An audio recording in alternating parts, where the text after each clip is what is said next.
Hello student, this is doctor Himanshu Ojha, आपका अपना college का उड़ीसा का नीट काउंसलिंग का रजिस्ट्रेशन आ गया है। शेड्यूल आ गया है। ज़्यादा टाइम नहीं मिला है बच्चों को, इसलिए टाइम पे वीडियो भी आ रहा है। एक एक चीज़ ढंग से देखिए, समझिए कैसे फॉर्म फिल करना है। जो भी पार्टिसिपेट कर रहे हैं, अदर स्टेट स्टूडेंट्स केवल एनआरआई कोटा के लिए जा सकते हैं, बाकी गवर्नमेंट प्राइवेट कॉलेज की नॉर्मल सीट्स पे नहीं जा सकते। केवल उड़ीसा के जो डोमिसाइल है, परमानेंट रेजिडेंट है वहीं के, वो ही जा सकते हैं, जिनके पास प्रॉपर बोनाफाइड या परमानेंट यानी जिसको हम कहते हैं डोमिसाइल सर्टिफिकेट है वही। तो ऐसे एमएस उड़ीसा जो इनकी वेबसाइट है वो क्या है, या तो सैम्स उड़ीसा पे चले जाइए आप, या फिर क्या करिए, जो ओजेईई वाली वेबसाइट होती है ना, नीट वाली, उस पे चल जाइए। तो फिर आप इससे अंदर आ जाते हैं, जिसको हम ओजेई कह रहे हैं, उड़ीसा जॉइंट एंट्रेंस एग्जामिनेशन। तो इसको भी अगर आप लिखेंगे या गूगल पे इतना सा लिख देंगे उड़ीसा नीट काउंसलिंग, ऐसी वेबसाइट ओपन होगी, ये ध्यान रख लो आप। तो ठीक है, इसके बाद क्या करना है भाई, यहाँ पे सब एक्टिविटीज लिखी हुई हैं, चेक कर लेना प्रॉपरली सारी चीजें, आपके काम का क्या है, देखते चलिए देखते चलिए। ठीक है, ऐसे ही काउंसलिंग रिलेटेड मैसेजेस वगैरह के लिए इंस्टॉल करिए, सारी चीज लिखी रहती है। अब हमको जैसे जैसे काउंसलिंग के अंदर जाना है कि कौन से राउंड की हमको क्या करवानी है एमबीबीएस की, जैसे ही हमको दिखता है counselling for MBBS and BDS course, हम इस पर क्लिक कर देते हैं। क्लिक करने पर ये खुल जाता है जो ओजेईई की वेबसाइट ऐसी वाली।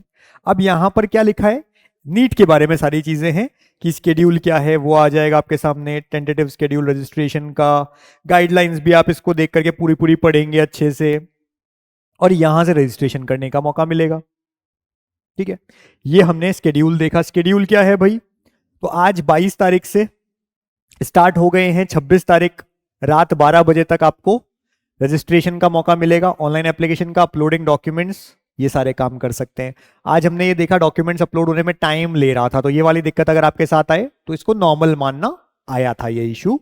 ऐसे ही जो बच्चे हम ये कह सकते हैं ईएस कैंडिडेट, यानी कि जो एक्स सर्विसमैन कैटेगरी से आते हैं, जिनके फादर रिटायर हुए हैं आर्मी, नेवी, एयरफोर्स से, तो उन बच्चों को क्या करना है, 23 और 24 को फिजिकली जाना है राज्य सैनिक बोर्ड भुवनेश्वर में, और वहां जाकर के सारे डेटा वगैरह, अपना डॉक्यूमेंट्स वगैरह देने हैं। ऐसे ही जो वेरिफिकेशन होगा डेटा का, ये आपका काम नहीं, अपने आप होगा। अब आपके सामने प्रोविजनल स्टेट मेरिट लिस्ट आएगी 29 तारीख की शाम 5 बजे, मतलब जिन जिन बच्चों ने अप्लाई किया होगा उनकी स्टेट रैंक लिखी होगी, मेरिट होगी, वो लिखा आएगा। ये एक स्टेट लिस्ट है जो एलिजिबल स्टूडेंट्स होंगे उनके लिए। अगर किसी को प्रॉब्लम है तो वो 30 तारीख की शाम 5 बजे पहले पहले बता देगा कि भाई इसमें हमको ये दिक्कत आ रही है, और फिर 1 तारीख को एक फाइनल स्टेट मेरिट लिस्ट आएगी। इसके बाद स्टार्ट होगी आपकी चॉइस फिलिंग। जब ये स्टेट मेरिट लिस्ट आ जाती है, फिर उसके बाद चॉइस फिलिंग शुरू होती है, जो 1 तारीख की शाम से मान लीजिए 2 तारीख से शुरू होगी, वो आगे आपका वापस आएगा इसका। अभी फिलहाल ये सब है, ठीक है। ऐसे ही इनकी ये वेबसाइट वगैरह सब इनको ने बता रखा है, मेल आईडी और ये सारी चीज, तो आप इसको ध्यान रखेंगे। आगे चलेंगे हम। अब हमने ये देखा, आपने जैसे ही रजिस्ट्रेशन वाले पे क्लिक किया तो ऐसा ओपन हो जाएगा, यहां लिखा हुआ है ओजेई काउंसलिंग 2025। ठीक है, अब ये हम जब एक बार कर चुके होते हैं तो साइन इन करने यहां आते हैं, सेम एनटीए एमसीसी उनकी तरह से ही है ना, बिल्कुल डिफरेंस नहीं है। अब पहली बार करना है तो हम क्या करेंगे, न्यू कैंडिडेट रजिस्ट्रेशन पे जाएंगे, क्लिक कर देंगे।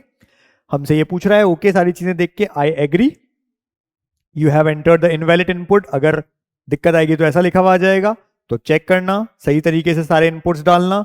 तो अपने आप देखो पर्सनल डिटेल आ गई, NEET application number, candidate name, date of birth जैसे ही हमने डाला उसमें अपने आप आ गया, gender, mobile number and email address. अब यहाँ पे मोबाइल नंबर और ईमेल एड्रेस डालने का हमको मौका मिल रहा है।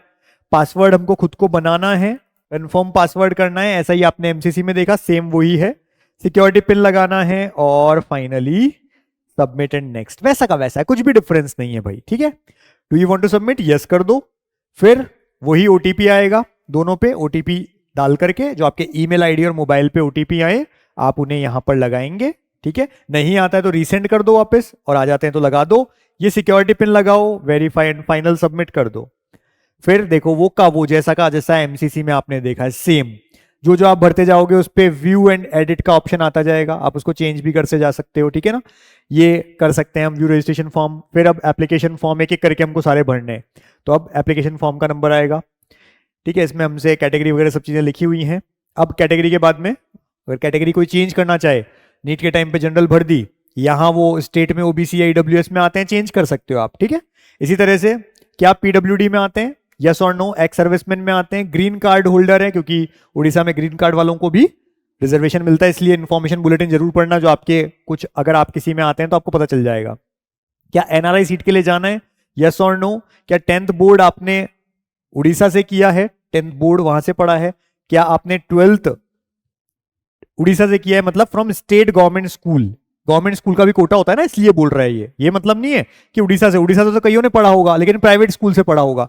ये कह रहे हैं स्टेट की जो गवर्नमेंट स्कूल होती हैं, इनमें केवी वगैरह नहीं आती है, नवोदय नहीं आती है, सब सेंट्रल की है। स्टेट की जो गवर्नमेंट स्कूल्स हैं उनसे पढ़े हुए हैं क्या, यस लिख देना, उनका भी कोटा होता है, ठीक है ना, गवर्नमेंट स्कूल कोटा होता है। तो सेव एंड नेक्स्ट पे आप चले जाएंगे। फिर डोमिसाइल पूछ रहा है हमसे कि उड़ीसा का है या आउटसाइड उड़ीसा का है, तो अगर आप उड़ीसा से हैं आप उड़ीसा का करेंगे यस। फिर ये सब चीजें हमसे पूछी कि कौन कौन सी कैटेगरी में से आप हैं, तो आप लगा सकते हैं आप अपने according. Willing to participate for NRI, तो हमने लिख दिया यस और नो जो भी था। अब ये सब चीजें क्या एनआरआई के लिए पास 10 12 ये सब आप लिख देंगे। इसके बाद में विश टू सेव यस कर देना। अब डिपेंड करता है, उसी के अकॉर्डिंग आपसे लास्ट में मार्कशीट वगैरह अपलोड करवाई जाएगी। पास स्टेटस 10th क्लास का, तो 10th क्लास की सारी चीजें, पास स्टेटस, कौन सा बोर्ड है, मैक्सिमम मार्क्स कितने थे, डिवीजन क्या आया, कितने मार्क्स आए, ईयर ऑफ पासिंग, स्कूल का नाम, इंस्टीट्यूट में स्कूल का नाम और एड्रेस पूरा लिखना है आपको जिससे आपने 10th की थी, 10th का रोल नंबर, परसेंटेज, ये सब चीजें आपको लिखनी है, आगे बढ़ जाना है, ठीक है ना। ऐसे ही 10th में फिर 12th की बात आएगी, ठीक है, 10th के बाद में 12th की बात आएगी, यही सब चीजें 12th की आपको फिल करनी है आराम आराम से। और फिर फिजिक्स केमिस्ट्री बायो में आपके कितने कितने मैक्सिमम नंबर थे, 100 150 जितने का भी होता था, जितने आपके आए वो लिखने हैं। तो ये सब चीजें आपको करनी है, पासिंग स्टेटस में पास लिख देना है और सेव एंड नेक्स्ट पे चले जाना है। ऐसे ही इसमें देखो 2 ऑप्शन और हैं, मतलब ये होता है फिजिक्स केमिस्ट्री, इसके अलावा क्या था आपके पास, आप बायो लिखोगे क्योंकि बायोटेक्नोलॉजी भी एक होता है, तो बायोलॉजी लिखोगे, इधर आप लिख सकते हो इंग्लिश, तो ये सब चारों का आ जाएगा। Do you want to save, yes कर दो। आगे अब एड्रेस भरना है आपको, आपका जो भी प्रेमाइसेस, हाउस नंबर वगैरह है, विलेज नेम है वो लिख दो, लोकेलिटी लिख दो, सब लोकेलिटी लिख दो, और कंट्री, डिस्ट्रिक्ट, स्टेट, ये सब लिखकर पिन कोड लिख के ओके कर दो। अगर परमानेंट एड्रेस भी सेम है तो इस पे टिक लगा दो, नहीं है तो परमानेंट एड्रेस भी पूरा फिल करो और आगे सेव एंड नेक्स्ट पे चले जाओ। अब देखो क्या क्या डॉक्यूमेंट्स मांग रहे हैं, ये इंपॉर्टेंट है उड़ीसा के लिए। तो यहां से मांगा जा रहा है आपको एक तो डोमिसाइल सर्टिफिकेट, जिससे ये पता चल जाएगा कि आप उड़ीसा के ही हैं।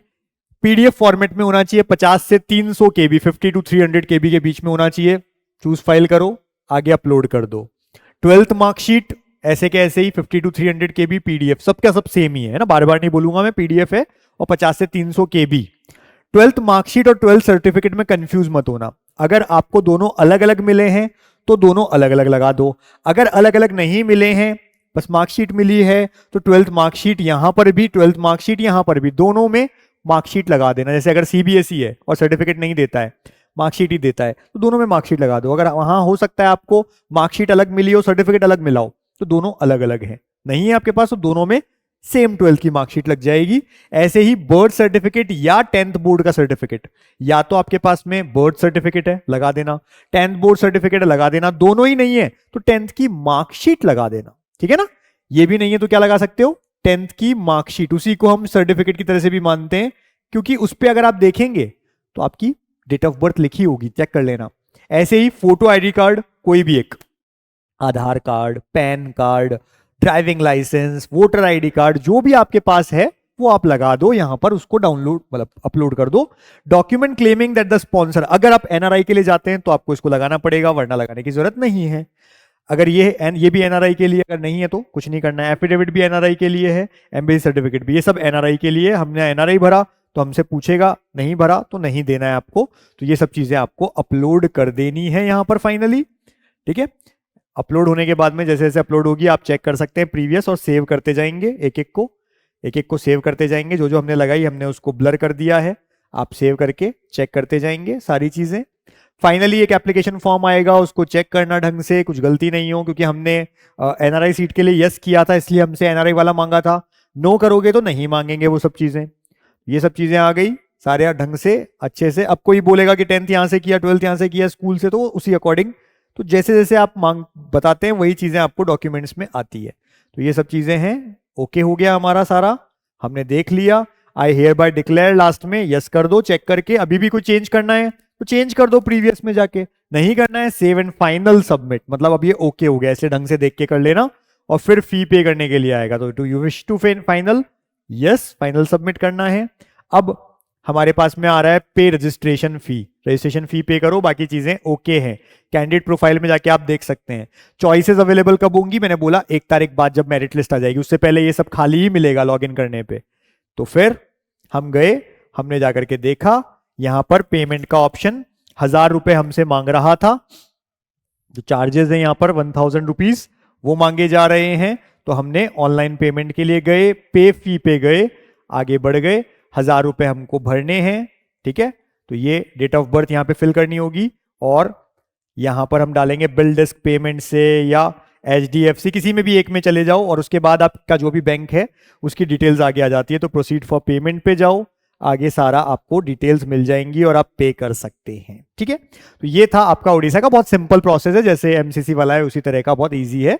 तो आप अच्छे से भर लें, लेट ना करें, और 26 तारीख तक ये इसलिए मैं कहूंगा लेट नहीं करें, प्रॉपरली अपने इनको ढंग से भरें, और यही चाहेंगे कि आपको एक अच्छा मेडिकल कॉलेज मिले। Wish you all the best.